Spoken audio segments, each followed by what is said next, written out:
He's an architect experienced in steel structures. Now Richard Gage is touring the country with a controversial message about September 11th. Richard Gage is here to show us why he's calling for a more thorough investigation into the collapse of the World Trade Center buildings. Thank you so much for joining us. You're very welcome. It's great to be here. Well, first of all, give us a little bit more about your background. Well, I'm an architect of 20 years, a member of the American Institute of Architects, and have been studying steel-framed, fireproof buildings for about that long. What is the official reason for the collapse of the World Trade Center towers? Well, we're told that the planes hit the buildings, and there was an explosion and a fire, and about an hour and a half later, in the case of the North Tower, the buildings collapsed due to structural weakening due to the fires. Fires in high-rises have never brought down a steel frame high-rise building. We have the evidence of the 10 key features of controlled demolition. In the case of Building 7, it collapses straight down into its own footprint at free fall speed in the first 100 feet. Symmetrically, smoothly, at free fall speed in the first 2.5 seconds. This is uncanny. There's 40,000 tons of structural steel designed to resist this collapse. Is it, what, a 47-story building? Yeah, it's just called Building 7, right a football field away from the Twin Towers. Okay, so what we're showing is left what happened. In fact, right is a controlled, or the people who made this happen, used demolition.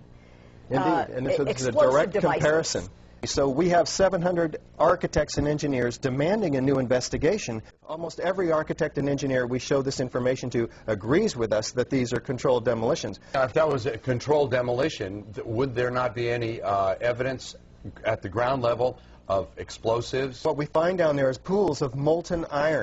Molten steel running down the channel rails. Like you're in a foundry. Yeah, like lava. Like lava. From a volcano. The fires got very intense down there and actually melted beams where it was molten steel. Underground, it was still so hot that molten metal dripped down the sides of a wall. Heat literally melted them together.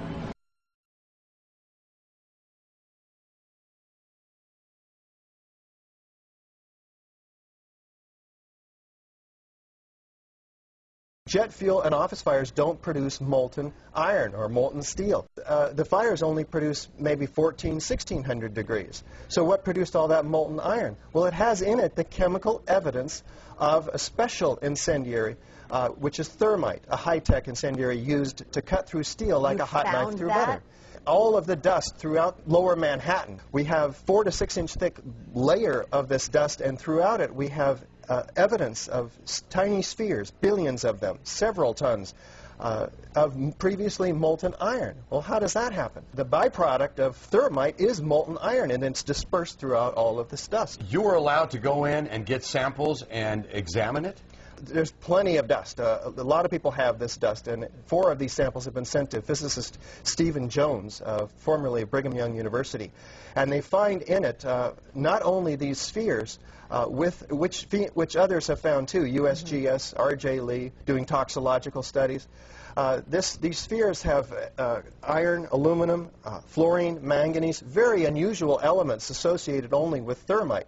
And there's small chips of unignited thermite as well. This is very high-tech thermite, nanothermite. It's not found in a cave in Afghanistan.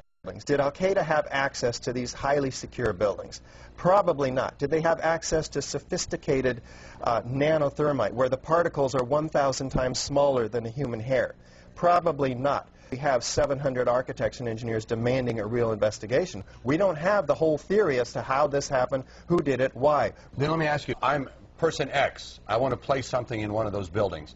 Where would I carry it? How big would it be? Is it that visible that I would be spotted by security, or could I place it in one of my tooth fillings? We're talking about several tons of nanothermite and ordinary thermite. One would have to have access through security.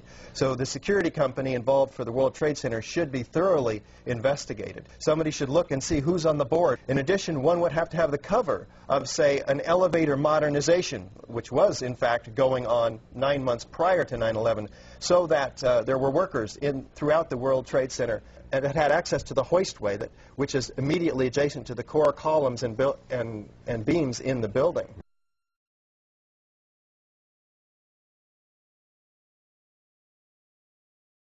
You're not trying to freak out the country, but you can't help but feel a little freaked out by this. Yeah, you're getting it. Yeah. And of course, this is something we want to talk with you about a whole lot more, and we're out of time. But we do have a great deal of information on our website, kmph.com. Thank you very much for your time today. You're so welcome. Thank you. Thank you for opening joining up us. a lot to think about.